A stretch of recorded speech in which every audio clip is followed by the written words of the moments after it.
Laura, we're going to start with Revelation 15, verse 3.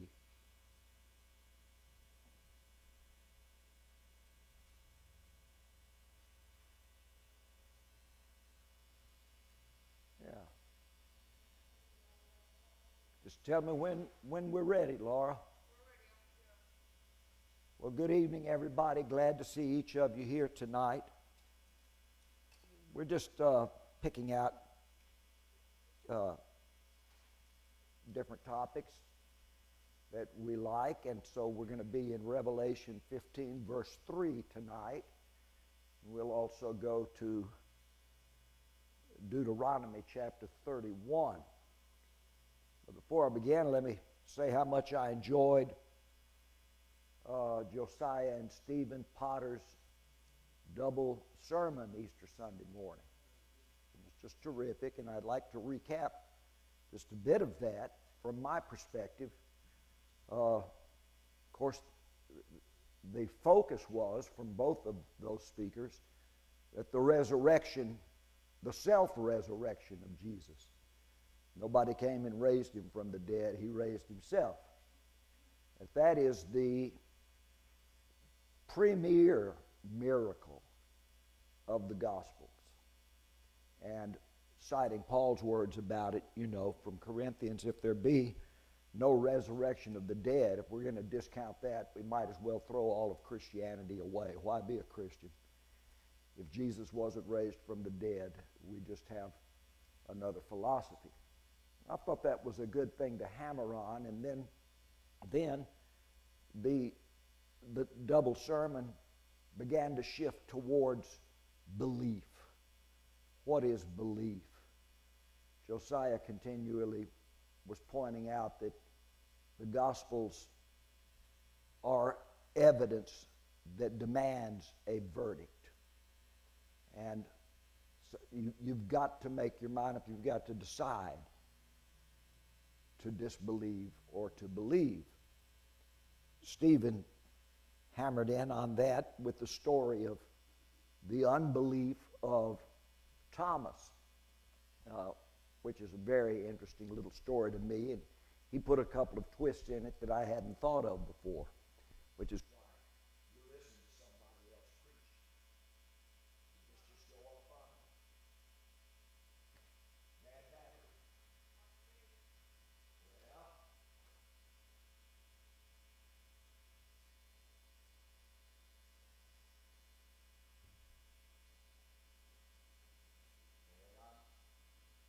something else.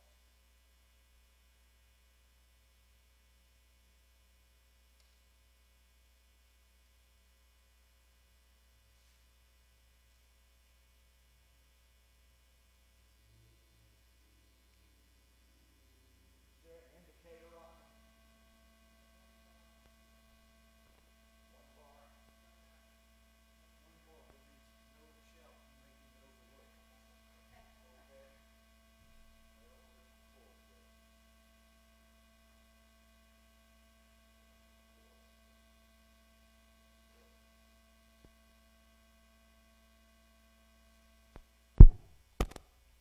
Perfect. Thank you. And, Doubting Thomas is not a fair moniker to put on that guy because he wasn't any more doubting than the other ones were. They had touched his nail scars. They had seen him. He had appeared in the wall to them. Now, are they going to put Thomas down because he wants to have the same experience?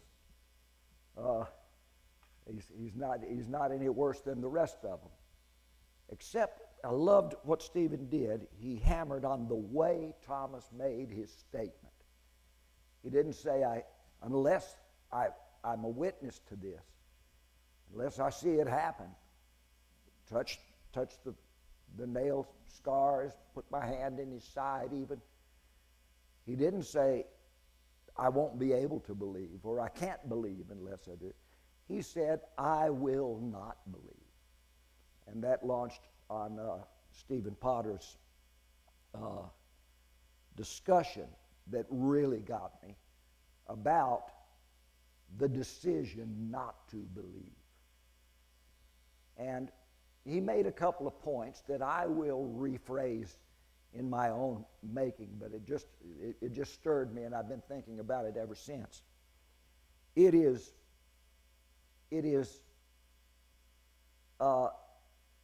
not as hard to do to believe in the Christ story as it is to disbelieve in the Christ story. In other words, it's easier to believe than to not believe. And here's what I mean by this. I'm often met by someone who says, well, you can't prove that the gospel stories are true. You can't prove that what Jesus said and did actually happened. Well, my response is, of course, we've got a lot of evidence. I think it was Josiah that mentioned the 500 who saw Jesus after he was resurrected. 500 people, each carrying his own view of the story out there and talking. Somehow this story went word of mouth through the grapevine, and people all over the Roman Empire, at least the Eastern Roman Empire, were talking about it, and the story was continually spread. Also, we've got the 4 gospel writers whose accounts verify one another on things that Jesus did. People don't continue a story as veracity if it's not attested to. John ends his gospel by saying, I am that disciple who saw these things, same as he does at the beginning and end of the book of Revelation. I am one. And then what Paul says, there were 500 that saw him after he was raised from the dead. And he adds this interesting comment that always baffled me until Sunday morning. He said, some of those 500 are still alive, although some of them are asleep. Well, why does he add that? It suddenly hit me. Because what Paul is saying is the first generation of those who saw him with their eyes, touched him with their hands, heard him with their ears, they're going to be disappearing in a few decades. And there won't be any more eyewitnesses left on the earth. But the story itself is alive and will continue because it was verified in the first generation by all these different witnesses. John will say in his first epistle, we're not just telling you stories of hearsay, but we're telling you what our eyes have seen, what our ears have heard, and what our hands have handled of the living word of life. He goes on making a firm testimony. So we have this evidence presented by speakers in the Bible themselves. Well, someone will shrug and say, well, that's just all self-contained evidence. You're asking me to believe the whole book, and of course, it could be a fiction, and whoever wrote it just makes up characters to verify it. And I said, yes, but if it is a fiction, if it's just a fable, well, fables get told and retold for hundreds and thousands of years, but as fables.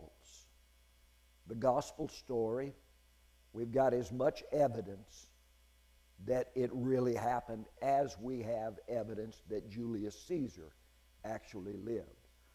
We've got more evidence of Jesus' story than we have of the story of Socrates. You'll have to, if you're going to have any basis for discrediting the stories about Jesus, you'll have to discredit a lot of other things that we believe were historical events. Am I making sense to anyone? But the gospel is different in that in the next generation, after all the witnesses were dead and gone, the next generation began to repeat these stories not as fiction, but as biography, as something that really happened. And then the next generation, and then the next century, and the next century, 20 centuries now. and it's still being told as truth.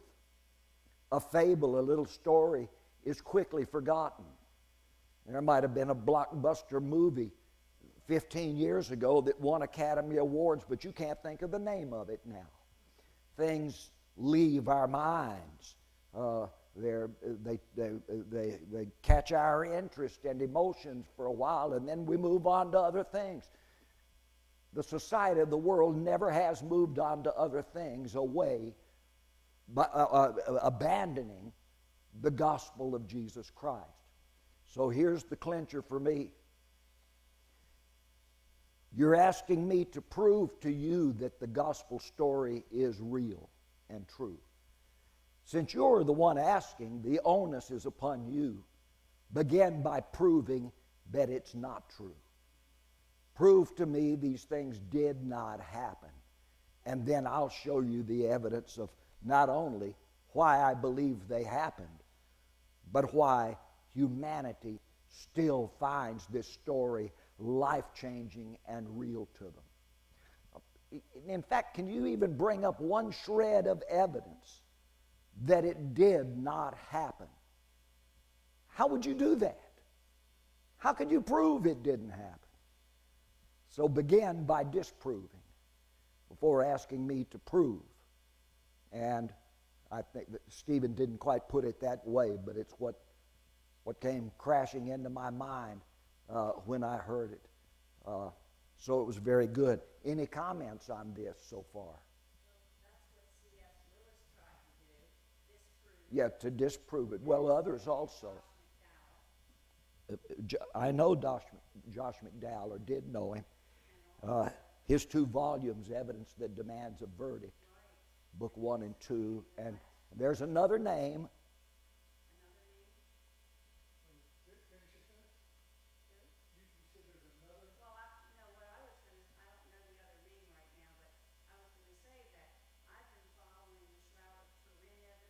Oh, yeah. The 80s, and in this past year, a scientist wanted to prove that it was fake. And couldn't. And he used all the latest technology. Yeah. And when he did, he became a believer. He Yeah. said it's not fake, it's absolutely real, and it has radiation in it that shows that the power that raised him from the dead was like radiation from a bomb. And also, I mean, people say, well, that's just one of those fake Catholic relics. Yeah, okay, but there's something strange about this cloth. It is a photographic negative. It's not the picture of the body, but the negative of a picture of the body. And no one you had ever seen a negative, until Daguerre invented photography, in the 1800s. And other interesting things about it. But whatever made it, there's remnants of smoke and fire on it, and remnants of blood. St. Peter said yes, that too, but I want to, and other things, yes, some seeds, but blood, fire, and vapor of smoke. St. Peter said that on the day of Pentecost, that in the last days there would be signs that would include blood, fire, and vapor of smoke. Well, that piece of cloth has all 3. And we could go on and on talking about it. So disprove it if you want to. See what you can do. Good luck. There it is, right in front of us. So anything else on Stephen's comments? Stephen, talk to us a second.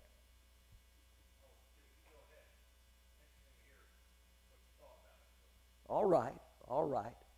Well, we've got something interesting in Revelation chapter 15, beginning with verse 3.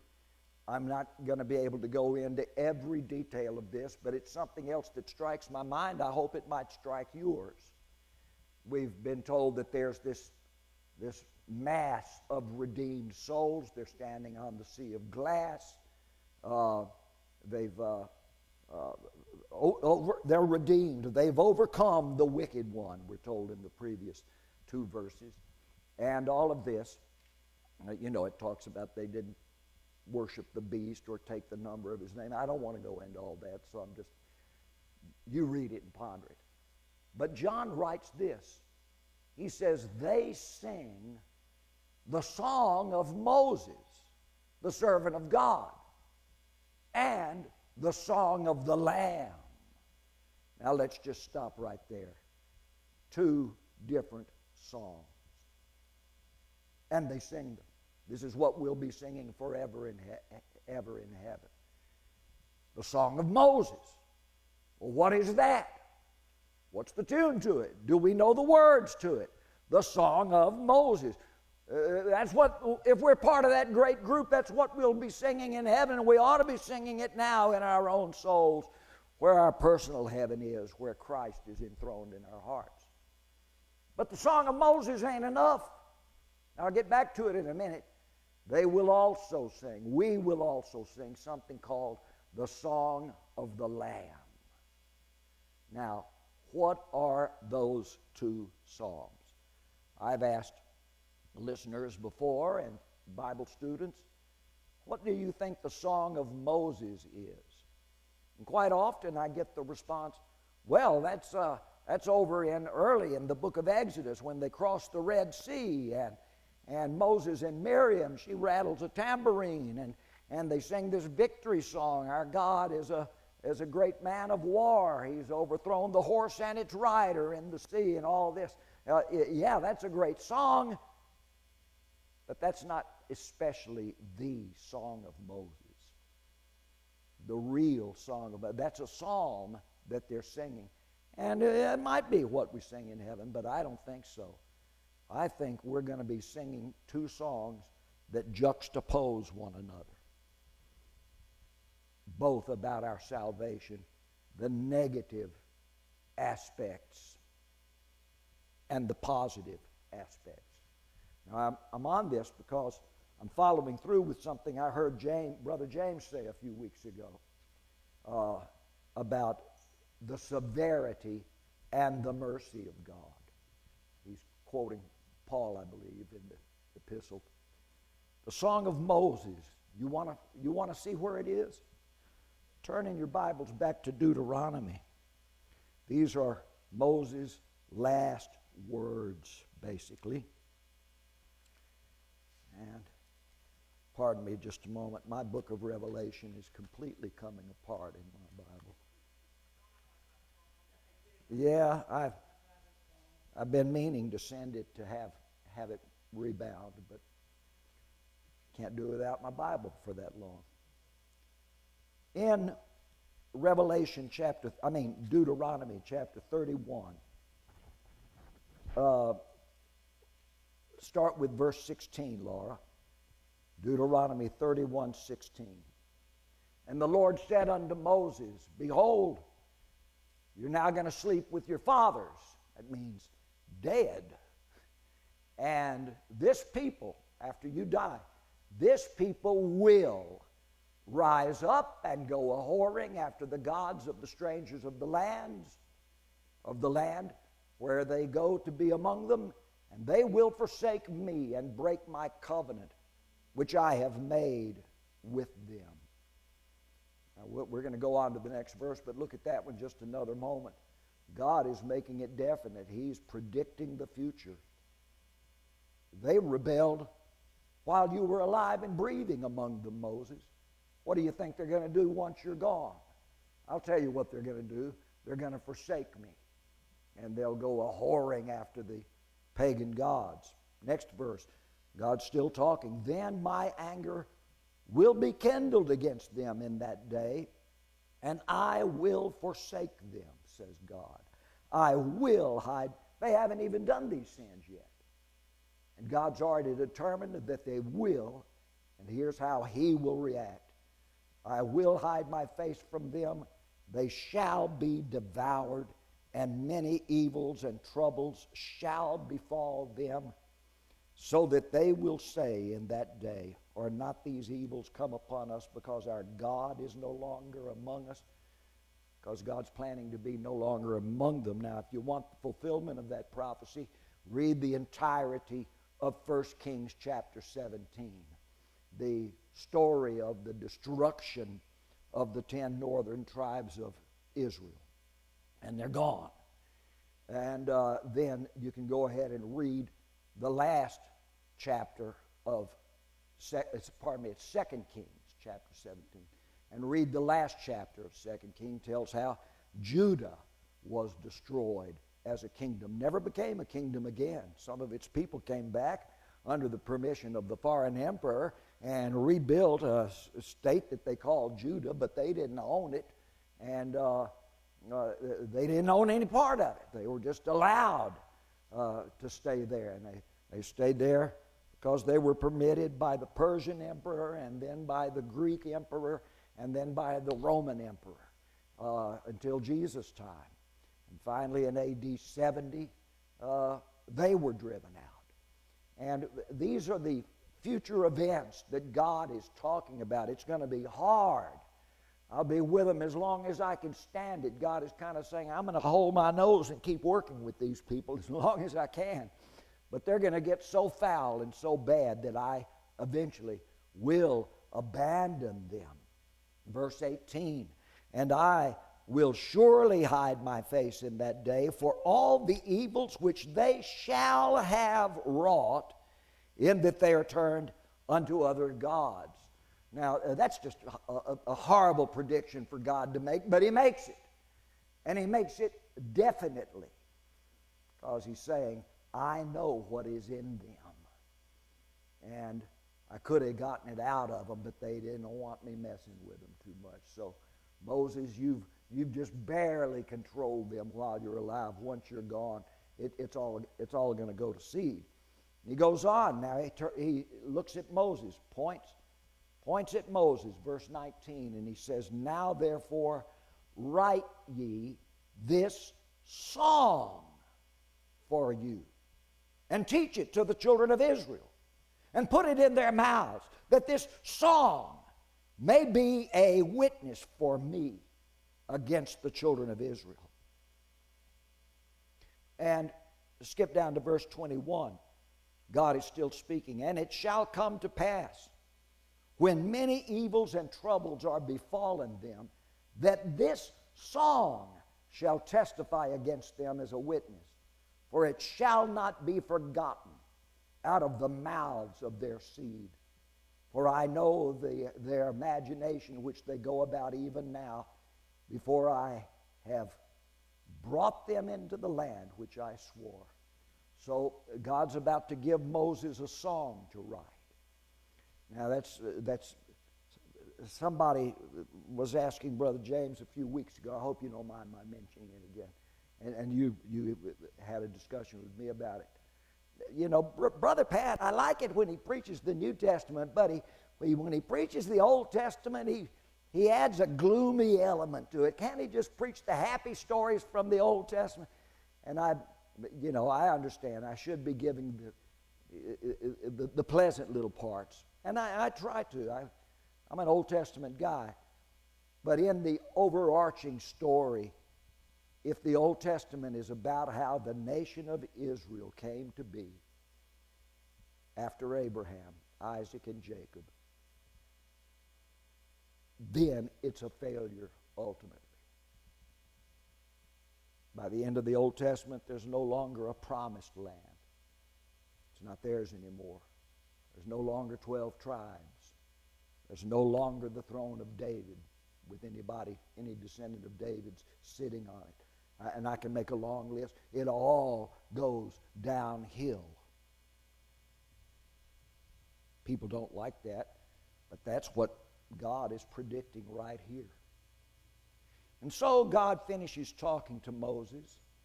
Verse 22, and Moses therefore wrote this song the same day and taught it to the children of Israel. Skip on down to verse 24. And it came to pass when Moses had made an end. Oh, well, no, I don't want that. That's good, but let's move on. Oh, yeah, here's what I want. Verse 28. Moses tells Joshua and the leaders, gather unto me, this is Moses talking now, all the elders of your tribes and your officers, that I may speak these words in their ears and call heaven and earth to record against them. And now Moses claims to know what God knows. For I know that after my death ye will utterly corrupt yourselves and turn aside from the way which I have commanded you, and evil will befall you in the latter days, because you will do evil in the sight of the Lord to provoke him to anger through the work of your hands. And Moses spoke then in the ears of all the congregation, not just the elders and the officers, but now general assembly, all the congregation of Israel, the words of this song until they were ended. Now that's the story of God telling Moses to write a song that would be sung to the music of a lament or a dirge, not a joyful celebrating song, although there are in the Song of Moses some reasons to worship God, but ultimately somebody doesn't like the word dark about some of the scriptures, but I'll use it again. This is a dark bit of poetry. Here's the song, chapter 32. It begins, of course, and by the way, the song will continue, let's see, chapter 32, the song will continue through verse 43. So it's a 43-verse song. This, ladies and gentlemen, is the Song of Moses. I won't go through all 43 verses. I'll tell you what sections of it are about. It begins with God speaking. Give ear, O ye heavens, and I will speak, and hear, O earth, the words of my mouth. My doctrine, or Moses speaking about God, rather. My doctrine shall drop as the rain, my speech shall distill as the dew, as the small rain upon the tender herb, and as the showers upon the grass. Because I will publish the name of the Lord. Ascribe ye greatness unto our God, for he is our rock. Okay, all of that's good. Then he goes into some history. And he says in verse 5, that they have corrupted themselves. Their spot is not the spot of his children. They are a perverse and crooked generation. Verse 7, this is Moses. This is part of his psalm. He now moves into this history. Remember ye the days of old. Consider the years of many generations of your fathers. And he will show you your elders, and they will tell you. When the Most High divided to the nations their inheritance, when he separated the sons of Adam. And he goes on, verse 10, he found them in a desert land, in a howling wilderness, and led them out. Verse 12, so the Lord alone did lead Israel, and there was no strange God with him. And he goes on through verse 14, reminding the people of Israel what God had done for them, bringing them out of the land of Egypt. Interrupt me, anyone, if you have a question. But now it shifts. Moses is no longer singing about the goodness of God, but what happened. In fact, it begins with the word but, verse 15. But Jeshurun waxed fat. Now, Jeshurun is a word used only a couple of times in the Bible. It refers to the foundling nation of Israel, the new nation, the generation in which Israel became a nation coming out of Egypt. Jeshurun, the first nation of God, waxed fat and kicked. You are waxen fat, you are grown thick, for you are covered with fatness. And then Jeshurun, or Israel, forsook God, who had made him, and lightly esteemed the rock of his salvation. They provoked him to jealousy with strange gods, and with abominations they provoked him to anger. They sacrificed unto devils, not to God. but to gods whom they knew not, to new gods that came newly up, whom your fathers feared not. Of the rock that begat you, you are now unmindful, and you've forgotten the God who formed you. And when the Lord saw it, he abhorred them. This is Moses singing. He abhorred them because of the provoking of his sons and of his daughters. And God said, I will hide my face from them. I will see what their end shall be. For they are a very froward generation. Not forward, but froward. Forward is when you're moving towards something. Froward is when you're backing quickly away from something. They are a froward generation, children in whom is no faith. What a strange word, because that's the first time the word faith appears in the entire Bible. And in all the Old Testament, the word faith will only be mentioned one other time, and that's in Habakkuk. And both times it'll be saying, these people have no faith. But Habakkuk, whatever that is, it's not mentioned or described what faith is, but Habakkuk will add, well, there's coming a people who will have faith, and they will be called just, because the just shall live by faith in their God. The just shall live by faith in their God. Well, in the New Testament, the word faith comes up scores of times. Moses couldn't instill faith in his people, but Jesus could by his very presence. People gathered around and hearing his words, their hearts were filled with faith. We read that on several occasions in the New Testament. Moses couldn't give them faith. He could only rebuke them for not having it. It would take somebody better than Moses. Are you all listening to me? Am I making sense? I'm not going to read the whole Song of Moses, but let's go on a little bit more. It gets worse. Verse 21, they have moved me to jealousy with that which is not God. They have provoked me to anger with their vanities, and I will move them to jealousy with those who are not a people. This is God's hint that I'm going to abandon my people if I must, and I'm going to choose another people. Now, the prophet Hosea will draw on those words, thus saith God, I've called you my people, but now I call you not my people, and I look to another people who have been not my people, but I'm going to call them now my people. And of course, that's what Jesus means at the end of the Good Shepherd parable when he says, and I also have other sheep who are not of this fold. I must also go get them and bring them in and join them, and there won't be two separate flocks. There'll only be one flock, one fold, and one shepherd over them all. He's talking about bringing in believers from the Gentile world. And that'll be a big problem in the first century church. Can Jews and Gentiles both worship Christ together? And do they have equal footing with Christ and with God? And that will be the overarching issue in every one of Paul's sermons and epistles in the book of Acts and in the epistles that he writes. The idea that Jew and Gentile together are one in Christ and so forth.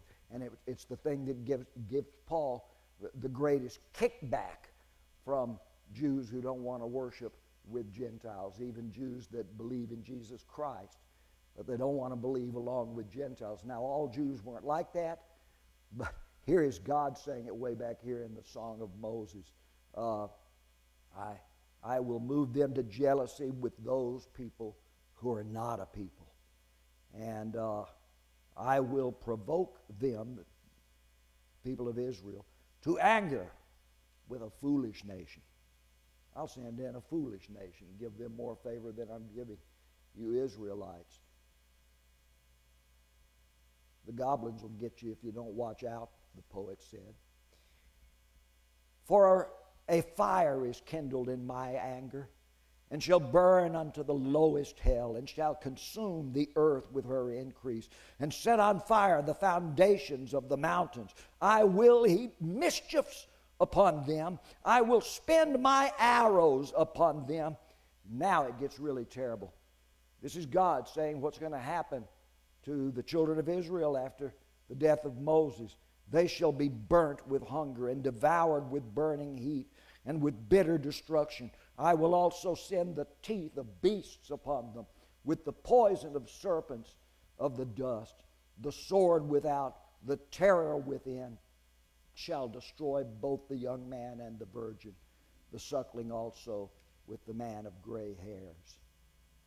I said, I would scatter them into corners. I would make the remembrance of them to cease from among men. Now God's kind of saying, all I've just said is what I ought to do. But I got one reason not to do it yet. Were it not that, verse 27, were it not that I feared the wrath of the enemy, lest their adversaries should behave themselves strangely, and lest they should say, our hand is high, the Lord hath not done all this. God doesn't want other nations saying, that proves that the God of Israel doesn't exist, that he's not a real God. Or he wouldn't have let them go. And they go on. And God goes on all the way to verse 43. So we've read a little over half of the Song of Moses. Here's my point. The Song of Moses says, these people, Israel, came from the best man, Abraham. What went wrong in them? These people were led by the best teacher, Moses. What went wrong in them? Well, what went wrong was what was always wrong with them. They're human beings, and the imagination of their hearts is only evil continually. Moses couldn't change their hearts. Now, that's the Song of Moses. Why would we sing that terrible song in heaven? It's our admission as we stand before the throne of God. We couldn't save ourselves. The law couldn't save us. Our ancestry couldn't save us. Our books couldn't save us. Our religion couldn't save us. Because there's something innately wrong in every one of us. That's the Song of Moses. It is a repenting admission that we need a Savior. And Moses, God, in the Song of Moses, if you read on through it, there'll be a strong hint that such a Savior is coming, but it ain't Moses. He wants the people of Israel to sing this song after Moses dies. There's the Song of Moses to be sung by the multitudes. Any questions before I move on? All right. Where do we find the Song of the Lamb? In the Bible, what is the Song of the Lamb? We will sing the Song of Moses. Awful song in many ways. At least not a happy song. But where do we find the Song of the Lamb? Is there any place in the Bible where a lamb sings? I'll tell you one.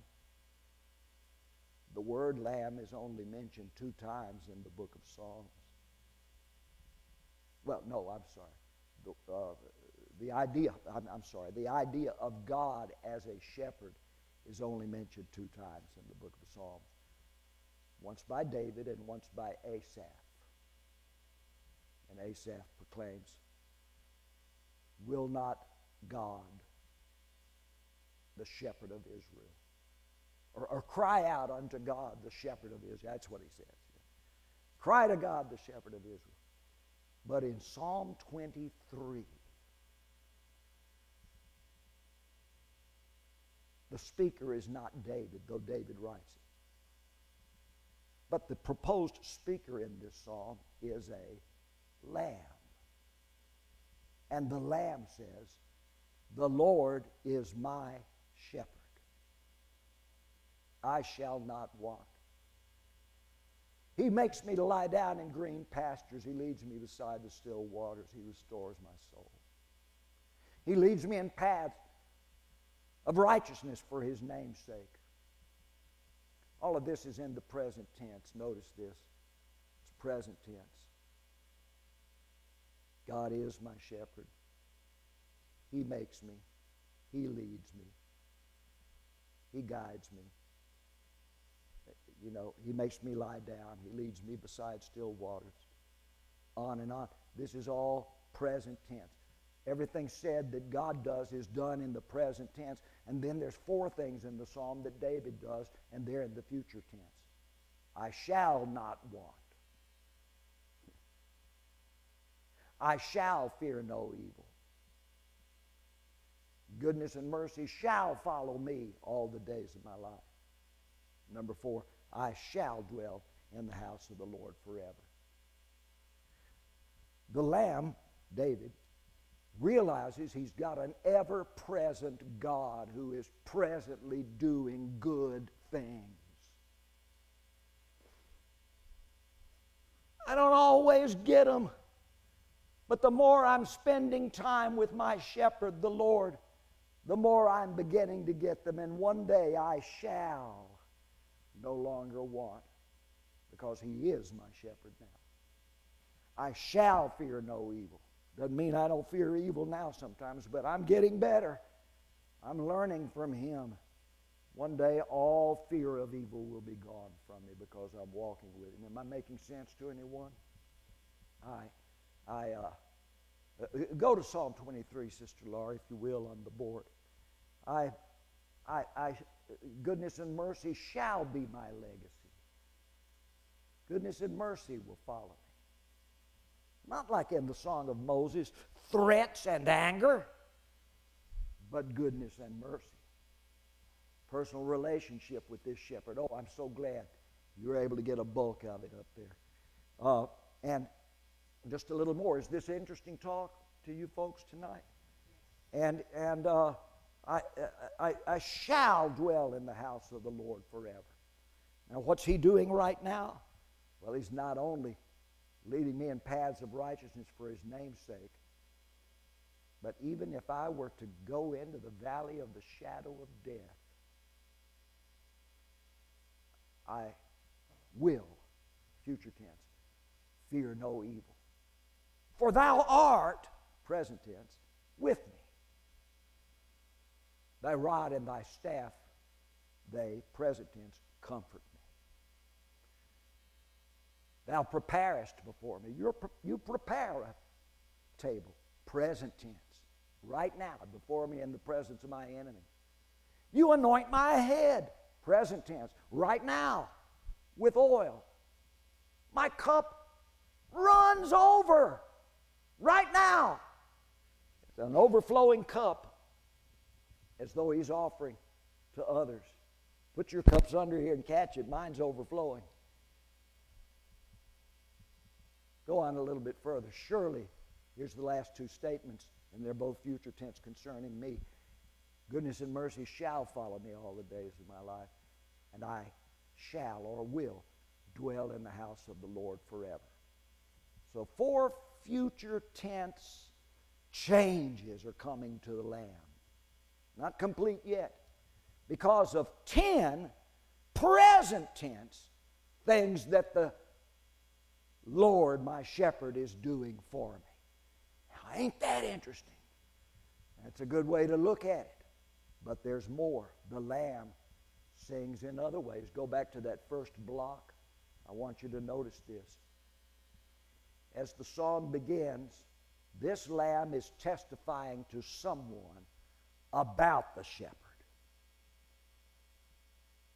He's speaking in the third person, which is you, or he. No, not you. Third person is he. First person is I. Second person is you. Third person is he or she or they or them. He's speaking in the third person about God, as though he's pointing to God and saying to somebody else, the Lord is my shepherd. Number 2, He makes me lie down. The third one, not the third verse, but the third, he leads me beside still waters. The fourth one, he restores my soul. The fifth one, he leads me in paths of righteousness. The sixth one, for his name's sake. 6 times he's talking to somebody about the shepherd. But suddenly he goes through the valley of the shadow of death. I wish I had an hour just to preach on that one.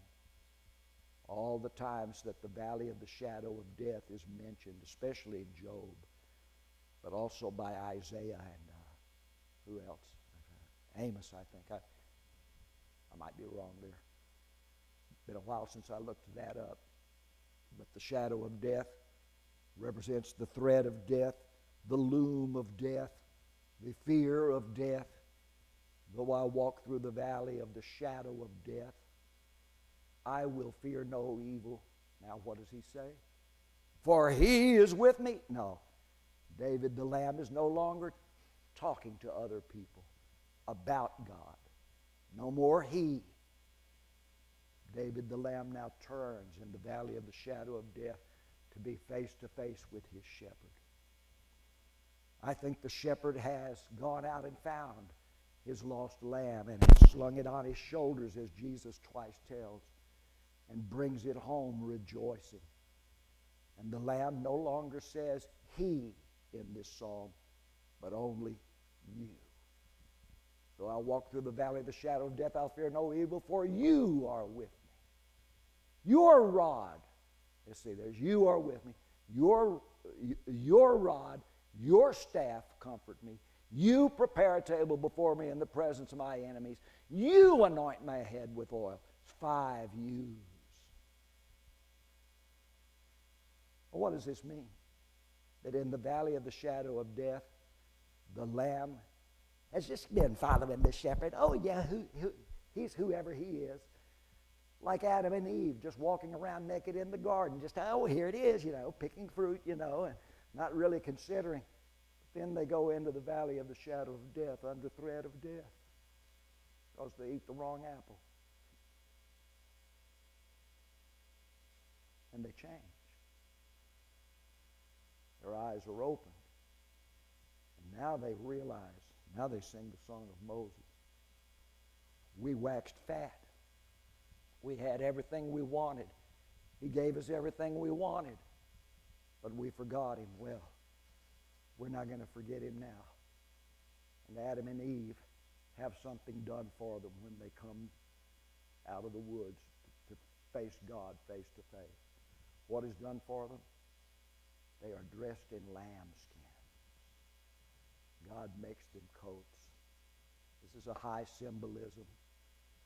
David the lamb is now riding on the shepherd's shoulders, and he's braying out, you did it. He's no longer gambling around with the others and, frolicking around and saying, oh, look what he did. Oh, look what he's doing now. Look what he's... But now David is talking to the Lord. And the Lord is talking to David the lamb. It's a personal, deep relationship that has developed between the two of them. And at the very center of this poem, Psalm 26, we have the valley of the shadow of death statement. Right at center. And that is the point where all the he now becomes you. Where he's talking to the Lord. Well, that's the song of the Lamb. Somebody said, well, what about John 10, the story of the Good Shepherd? That's the song of a shepherd, not a lamb. Well, isn't there somewhere else that a lamb talks? No, sir. Just Psalm 23. And it's the only lamb-sung song we have in the Bible. So when we stand before the throne of God, and I'm wrapping up here, we have to sing the song of Moses. This is what we were. In the valley of the shadow of death is what we deserved. But then he came. Who came? The shepherd. Jesus Christ. He walked among us. And now we can say what David said about him. Here is what he's continually doing for us. And here's how he's changing us and what we will be when he gets the job done. He who has begun a good thing in us shall continue it to the end. God bless you. Thank you for your attention. Any comments from anyone? Brother James can take them.